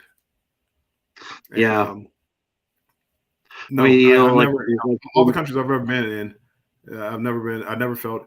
I was leery as far as going to Australia, because Australia kind of has the history that the United States right, has, and yeah. I was leery about that because they very friendly That's people. the Irish were we were slaves back there. That was our Yeah. The Japanese, I mean, Chinese.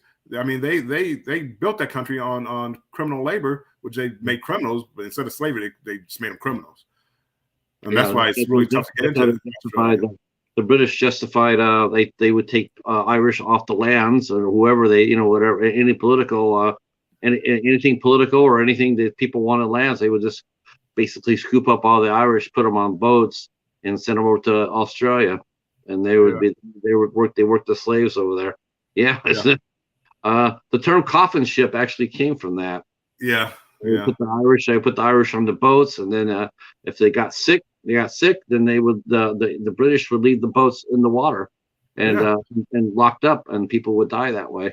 yeah. Coffin boat. Yeah, it's funny to see that. It's funny to you know that's yeah. I would like to go to Australia just to see that part of our history. Well, Um, but and I will say this: I went to Australia and I was there for 3 days. mhm, And I went on a cruise ship from Seattle to Sydney with a lot of Australians, and they were some of the nicest people I've ever met. yeah, yeah, And I was amazed. There was a kid, 8 or 9 years old, and we're sitting there. I'm talking to his mom, and the kid is there, and he's talking, and he's talking about the atrocities that they committed against other people. And this is the 8 or 9 year old. And yeah. it amazed me because you wouldn't hear that in the United States. No, You wouldn't hear it. And he's talking about the atrocities, and I was amazed. But he was homeschooled, and mom taught him that way. yeah. But when I got over there, I mean, no, everybody was friendly. A lot of Asians over there. So I mean, how you handle have you handle the food? I mean, do you know? Now I know the cruise ships are like Vegas. The cruise ship's food is top notch. That we know. But what's No, it like? well, no, not necessarily. Really? Really? They have main dining room, and it depends on what ship you're on, but main dining room is decent food. But then you have like the buffet, which is kind of like buffet food. Some days are hit or misses, but then they have burgers and things like that you can. I'm kind of a finicky eater, so going to different countries, it's a little tougher on me. Like going to China.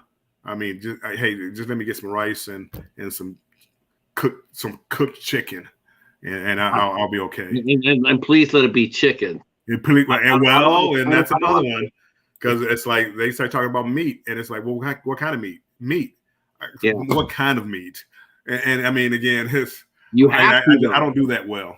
No. It's almost to the point where if I go to China, if I went to China and they had chicken on there, I'm going to go like, yeah, I want to see that chicken killed right in front of me, so I know that's what I'm getting.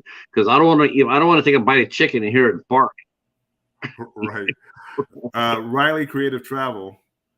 We went on a cruise together. We do a cruising videos, and he was on the celebration with me. Really nice guy. I'm listening. I'm watching, looking what he's saying. But the new cruise ship has a Shack's Big Chicken, which is one of the best chicken sandwiches I've ever had on land or at sea. I mean, it was one of the best chicken sandwiches. And that you count Chick-fil-A in there too. It was one of the best ones that I've ever had. Some people get their appetites. Is it true that your appetite is enhanced, but when you cruise, like you eat more when you're on cruises? Well, there's a lot of offerings, so food is like almost always available. So I mean, people wind up eating, especially if you have some downtime, you don't have anything planned. Well, here's some food right here. Well, I always wanted to try that. Let me try this. They're changing a little bit now, but it was like unlimited. You go to the dining room and they have lobster tails one night. Well, it was like unlimited lobster tails, so people get 4 or 5 lobster tails. Right. Carnival is getting off of that now. If you you can get 2, but if you get a third one, you have to pay, I think, $5 or something like that. But Wow. No, people tend to eat more on a cruise ship. Yeah. But I was gonna say, I mean, I always thought the food. I thought the food was pretty much right behind Vegas, is because Vegas food in the hotels are just that's outstanding. well, I mean, think of some of those buffets at the hotels. They're okay. The restaurants, now they do have specialty restaurants, the steakhouse and things like that, where the food is a step above and good. It's an extra charge. I'm cheap, so I usually go with whatever is available. So I will have to say this though, like I said, I've been to Vegas. I've had their food at the hotel. I have been to some of the places in the choice casinos. Yeah, I would not do that. I was very disappointed in the food quality at that because I was expecting, the first time we went to a casino, me and my wife went to a casino, I'm expecting like, top of the line, Well, I think when one of them opened, they sent out free vouchers, so we went down there and we're expecting top of the line food. And I was telling us this, man, we're gonna eat really good. right. Down there, and then we had the food, and it was like, oh, it's terrible. We ended up not eating. We actually we stayed at the casino, but on the way home, we picked up something to eat on the way home because the casino food was not very good at all. Wow. I've only eaten down to the casino a few times here in Detroit. And again, it was okay, just okay. But I didn't do a specialty. I think I did their buffets, and the buffets were just okay. Yeah. I think I did Motor City Casino had a seafood buffet, and I took the kids down there one time, and they enjoyed it. I don't eat seafood, but they enjoyed it. Let's see. Blaine's mentioning. He says the average weight is 1 pound per day. So if you go on a 7-day cruise, you better take steps. Yeah. Take a lot of walk around the boat like 4 times. And James says his first cruise is in March on Pride. Nice. Yeah. Now there's a lot of different ship companies now, right? Well, there's like the main ones are Royal Caribbean, Carnival, and Norwegian or NCL. Those are the main ones. They have some offshoots, but those are the main lines that most people go on. Which do you prefer? Which would you recommend?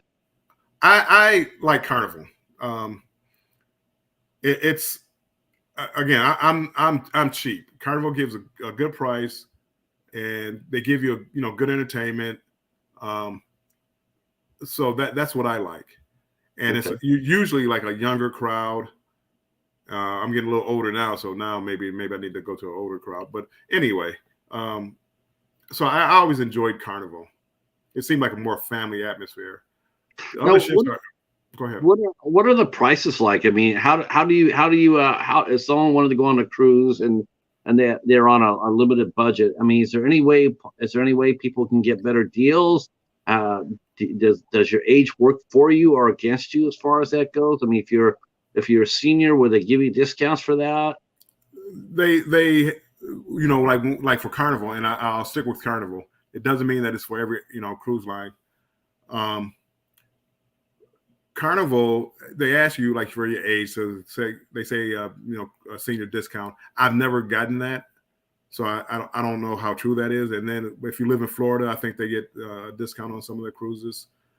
But if you go on site, they'll have sites where you can get $50 a day will get you a cruise on a Carnival cruise ship a lot of times.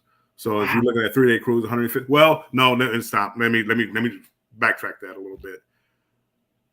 That would be the cost of the cabin based on double occupancy. So $150 per person, double occupancy. Then you have port charge. $150 a day? No, I'm sorry, 100 per person. 100 per person. So it'd be $300 for 2 people. Okay. But then you would have port charges. So when they stop at these different countries, they have what's called port charges for them to be able to dock there. So let's say for a 3-day cruise, you stop at 2 ports. So the port charges will be around $100 per person. Oh wow! So now you're up to 500. Then there's gratuities for when you're on a cruise ship. The food is free, and the wait staff when you go to the main dining room, they take care of you, and They come and make up your cabin for you, make the bed and vacuum the floor every day for you. Well, these people, they get tips, and it's not mandatory, but it pretty much is mandatory. Maybe $15 a day per person. So, that's another, let's say $50. So, I mean, it would be for under 500 or around $500, you could get on a cruise with all your expenses. And that doesn't include your alcoholic drinks. Right. Those are separate. Yeah. Only thing that Blaine has a question for you. Have you ever been on the Norwegian cruise line? Next month will be his first time on Norwegian. Yep, Blaine, I have been on a Norwegian. It was an older ship, and it was a charter cruise. I believe that was I did a Sheila E. charter cruise. It was one of the greatest cruises I ever had because I love Prince, and they had all Sheila E. music and that type of music. So it was a really great cruise, and the service was great. I thought the food was a step above Carnival. I would put it on. I would put their food. It was an older ship, but I would put it on par with the newer ship, like Celebration line. So yeah. I guess I got everybody else. If you guys got questions, go ahead and feel free to drop some questions down there. That'll be awesome. Drop some questions if you thought about taking a cruise or going to visiting another country or not and whatnot. Feel free to drop some questions in the chat right here, and we'll feed them on over to Bill, and he'll answer them. Yeah, this has been so much fun. I knew it was going to be. I knew it was going to be so much fun. Now you mentioned one thing too, and I didn't want to press on this, but I'll ask: Are you divorced or widowed? Say it one more time. Are you divorced or widowed? I'm divorced. Okay, because I didn't ask you about how your wife would, Yeah, no. We, I mean, with my ex, we've probably been on like about 2 cruises, and I mean that was years ago. I've been divorced 20 years. It's been a while. Okay. Yeah, it is. I was going to ask you, what was it like to travel with a companion? Have you ever gone with a companion? Yeah. Oh yeah. And it's easy. I mean, again, if you do a little bit of homework ahead of time, things are easy. Of course, nothing works out exactly the way that it's planned. But if you travel, take your time. When little things go wrong, one time me and my son went on a cruise together, and when we go to get on the ship, he's not a junior, but he has the same name. My name is William Armstrong. E is middle initial. His is William Armstrong, J middle initial. For some reason, this cruise ship could not figure out that we were 2 different people, even though we had different dates of birth, different middle initials. And it took us a half an hour to try to figure that out. And this is the day we're boarding the ship. So right. I mean, we paid for everything and everything online. We had our paperwork, and for some reason their computer would not accept it. So we just waited, and they fixed it, and we got on the ship. The one thing I would advise people that want to cruise, and I know everybody's on a budget, and I know things like that, but if you travel abroad and cruise ships, you don't need a passport to travel on a cruise ship. If it's a closed loop cruise, so if I leave Miami and I go to these different countries, I come back to Miami, I can travel on a birth certificate, which is all fine and dandy until something goes wrong. Those pier runners that you're talking about can't fly back because they don't have a passport. So if they get left in the Bahamas, now they have to go to the U.S. Embassy to try to get expedited passport to try to get back to the United States. Wow. So for whatever the cost for a passport nowadays, $140, get a passport. If you get off the ship, take the passport with you. So if you ever get lost, if you ever, one ship ran aground in the Dominican, and they had to inspect the ship. So it was stuck in the Dominican for 3 or 4 days, and people wanted to get home.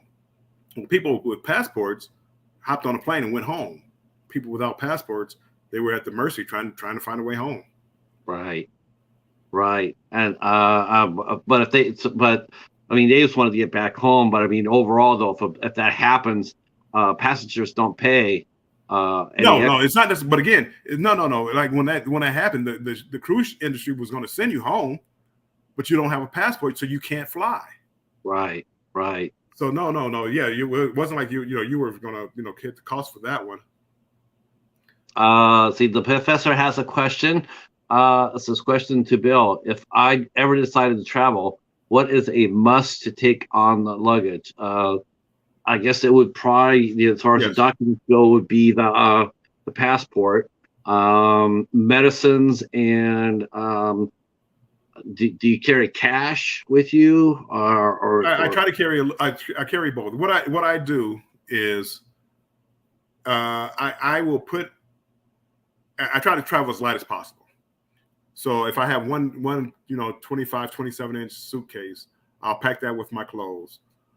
But all my essentials, I keep in a backpack that I keep with me at all times. Even on the airline, I don't. If you have a backpack and a little small carry-on, well, if they run out of space, you have to check the carry-on, and I'm not going to do that. So I have a backpack, and I'll keep my laptop, any medicines, and my passport in there, and anything that was essential, my travel documents, they're all right there. But the medicine, passport are the main things. You don't want that in your luggage, because if they lose the luggage, which I knock on wood, I've never had them lose my luggage. Well, one airline, they did lose my luggage many years ago, but they found it. Not Delta though, right? No, it wasn't Delta. But I try to keep everything that I may need. A phone charger. I went to Australia, so they use a different plug than we use in the United States, and they have a different voltage. So I kept an adapter with me. So if I was in the airport, I was able to use my laptop, my phone, keep it charged. But those are my must carry-ons. My camera, obviously, for YouTube. I try to keep it on me at all time, or in my backpack. Any kind of medicine that you might need. Travel insurance. I've only had that one time, but again, you're taking a chance. I have health insurance that travels, so if I get sick abroad, it covers me for emergencies, not just a random doctor visit, but for emergencies it would cover me. But travel insurance is good because it can get very expensive, and some of these countries won't treat you unless you can pay up front. If you don't have insurance, if you can't pay up front, they won't treat you. That's something else. I guess then it's all about just hopefully hopefully you don't get sick. Yeah, well, hopefully you don't get sick. And again, as I said, or just check the coverage of your insurance company. A lot of travel insurance may not work overseas. That's a great question. I agree. That's a great great question, Professor. James mentioned he has travel insurance as well. Let's see. Blaine asked if you ever need air vacation or stopover in a port for emergency, it will cost thousands without medical insurance. Yeah, you could. Yeah, I've seen people get hurt across the pond, and I read about one person who fell and broke their leg. Yep, they were it happens all the time. And they're looking at like thousands and thousands of dollars, and end up their insurance ended up covering it and able to airlift them home. So yeah, definitely. Let's see. James asked Matt about travel insurance and medical. They're different and important. Yeah, medical is really yep. Let's see. Professor wants to know about medications. Usually they don't, as long as you have a prescription for it and they're in the prescribed bottle, usually I've never run into any problem as far as medication. Obviously, like marijuana. I mean, I know some places have medical marijuana. That's a no-go. Medical Yeah. marijuana is illegal in the United States still. It's against federal law. States can't make laws that go against federal law. So how they get away with the medical marijuana and legalize marijuana, I'll never know. Not Yeah. saying that I agree with it or whatever, but again, marijuana is still illegal under federal law. So you don't bring medical marijuana on an airplane. Don't try to travel abroad with marijuana, because in other countries it's not legal. It's not, you don't have a medical reason for it. So don't do that. But anything you can get a prescription for, like the any heart medicine and cholesterol medicine, or pain pills or things like that, have it in the container that it came from the pharmacist. Don't have loose pills, and don't have some ungodly amount of them. Have enough for the trip, and if you're gone for a week, don't go in there with 600 pills. And never accept anything, any package or anything like that from anybody. Never accept it. Like, oh, here, this is for you as a gift. Never. No, never, never, never, ever. Yep. Let's see. Let's see. Are there any? Yeah. Let's see. Let's see. Blaine mentions it happens. Every ship has at least one person who has a medical issue. With 3,000 to 6,000 people on a ship, that happens a lot more than people think. Yeah, I would think so. I mean, that does happen. And every once in a while, especially in the southern, in the Caribbean cruises, it's gotten so bad that they'll send out a Coast Guard a helicopter to take your ass off the boat if you're really bad. Well, I haven't seen that. They normally don't take you. They take you off to the next. They drop you off to the next port. Right, to the medical facilities. Yeah. Well, when I did the 23-day cruise from Seattle to Sydney, Australia. The rumor is 3 people died on that ship. Wow. And well, that is another expense. Actually, when we got to Honolulu to get off, we were delayed because the police had to come and investigate one of the deaths. The Carnival did not give us any information as far as what happened, who, why, how. I mean, people had stories going around. There was a murder-suicide. One died of old age, but we really don't know. But with that being said, without travel insurance, if you died and you were in Australia, it's going to cost you money to have your body brought back to the United States if that's what you would want. Right. So right. You always have to. I mean, again, it's the be prepared to pay if you don't have the insurance. Be prepared to have an expedited passport if you don't have a passport. Be prepared if you're late getting back to a ship, and be prepared to pay for a flight. So it's always best to be prepared if you have the insurance. Be prepared for that flight, and be prepared to be seen on YouTube. Right. But I mean, and again, with that insurance, it takes away a worry. And as I said, I like to travel with as few worries as possible. Let's see. Let's see. James mentions that we carry our medical for what medicine we take from the doctor with us. Yep. Yep. I keep it with me all the time. This may seem like a dumb question, but are pirates really a thing? Yes, pirates are really a thing. Yes. Pirates are usually off the coast of Africa, I do believe. I mean, down in the Caribbean, it's not. You're talking about you're talking about the Ivory Coast, Somalia. Yeah. So down there, you have pirates, and I would imagine the cruise ships don't go through there, but I also imagine the cruise ships. They don't talk about it, but I'm pretty sure that they could defend themselves if they had to. Yeah, I'm sure I'm sure they have a small security force with the appropriate weaponry. I mean, if in case somebody went stupid on the cruise on the boat itself, they have built-in security.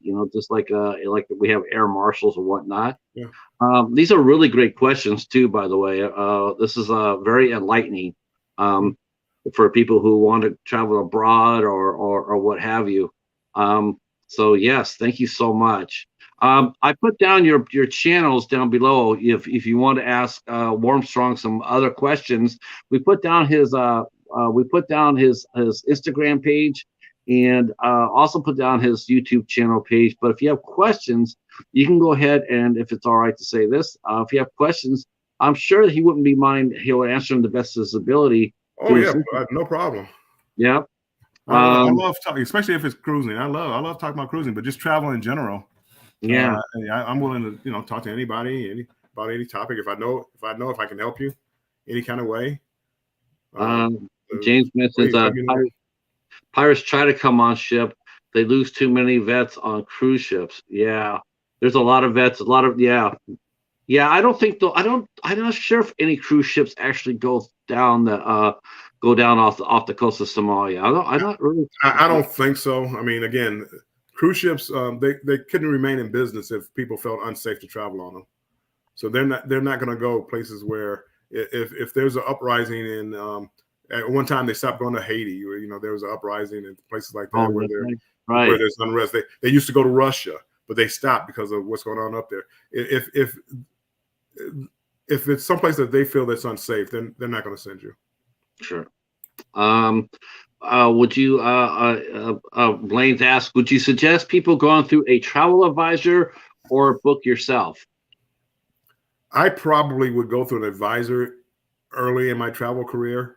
Now I don't normally because I travel with Carnival, and if you gamble a little bit in their casinos, they send you a use like a casino rate, like in Vegas, like a Vegas hotel. If you gamble in a hotel in Vegas, they'll give you a better rate for a room, or they'll give you a better rate for a cabin. And travel agents usually, can't do much more than what I could do for myself. The only Right. time that I would use a travel agent is if I'm booking a group cruise with somebody and to go through a group cruise, and they will have certain things that only the group can do together. Okay. Okay. Let's see. Advisors can find you better deals and handle the headaches for you. So I agree. And depends on the situation. Yeah. Yeah, I mean that's one thing we see a lot of independent travel agents. We don't really see a lot of travel agencies anymore. We Yeah, just see no, it's a a lot lot of, of but people. again, I've tried that. I've tried going through like travel agents, and hey, what's the best deal that you can get for me? And it's no better. It used to be a day. This is years ago, where travel agents could get you a better deal, and you could go through them.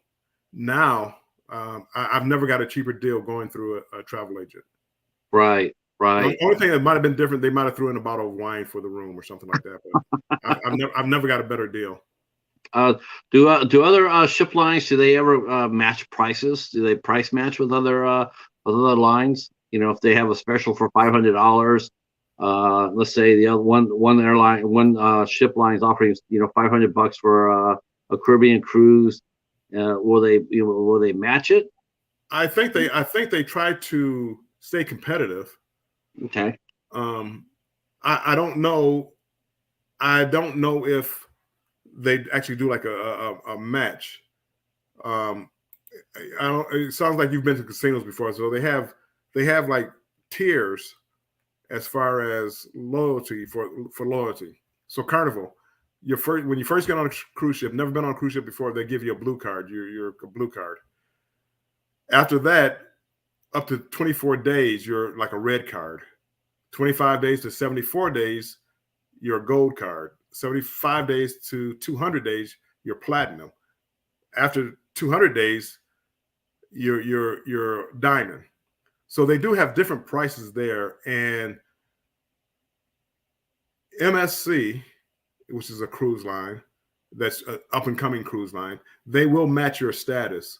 So my status, I'm diamond on Carnival, so they will match your status.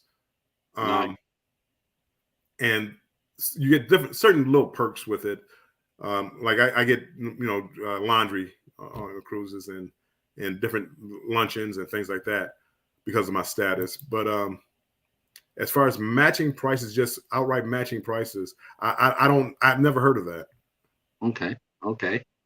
Let's see.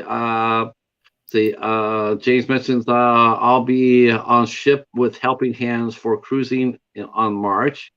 Blaine mentions you're right. Prices are usually the same. Only thing I've seen is a little onboard credit. Yeah. Uh, and then how to put money on your onboard credit card. OBC? No, onboard credit. Onboard credit. You don't put money on your onboard credit. Onboard credit is what the casino, which is what the cruise line gives you as a credit. Now you could put money into your account. For Carnival, it's a sell and sign account. You basically use your card for the room key, and it's like a charge card. So you don't. It's like a cashless system. So if you buy something on a cruise ship, they charge it to your room. Okay. Onboard credit is something that they would give you. Say, hey, buy this cruise, and we'll give you $100 onboard credit. So basically, it's like $100 cash that you can use how you see fit. All right. I'm just going to make this one the last question. I've kept our guests a little bit, so I'm just going to do one more question here, and from the professor. And he says, recommended medicines for seasickness other than Dramamine. Is there any other thing that you would recommend? Some people have they have patches they put behind the ear. I don't know what medicines that is inside the patch, but there's a patch. Some people have wristbands. They go through pressure points. It's like a little ball that will hit a pressure point in your wrist. Okay. And other people swear by ginger. Take ginger ale. It helps with a upset stomach and things like that. Other than that, I don't know. I've only used Dramamine, and that was like years ago. The only time I really used Dramamine. Hey, Blaine, I do have one question for Blaine. Sure. You said that before. Are we on a cruise together? I just booked a cruise, but are we supposed to be on a cruise together?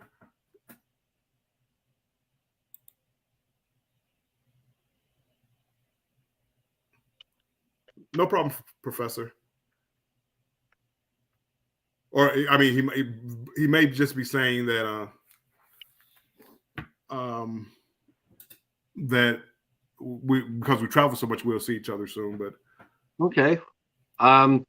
Yeah, I want to thank you. I want to thank you for coming out and hanging out with us. And no problem. Anytime. Yeah, this was a lot of fun. Very educational. Thank you to the chat for coming out here and hanging in there and being a hot chat as always. This is the last show of 2022. We will not be seeing you here on A Question Till next year. It never gets old, right? You always say, "See you next year." See you next year. See you next year. Well, thanks everybody for coming out. I appreciate it. Yes, thank you. Thank you, everybody. Stay right where you're at, Bill. And for everybody else, I want to thank you. I'm not sure if Echo is still here. I don't know if he dropped this link. I don't think he is. But if you're so inclined, type in Echo 0, and that's where he'll have his show on. And after we're done, and if not, we will see you. We'll see you on next Tuesday for our first show of the year, and we will be talking to actress and model Alejandra Norris will be here next Tuesday. So thank you so much, and until the next one. Patrick. Yeah, thank you. And Blaine, I'm not on that cruise, but we will see each other soon. All right, here we go. Okay.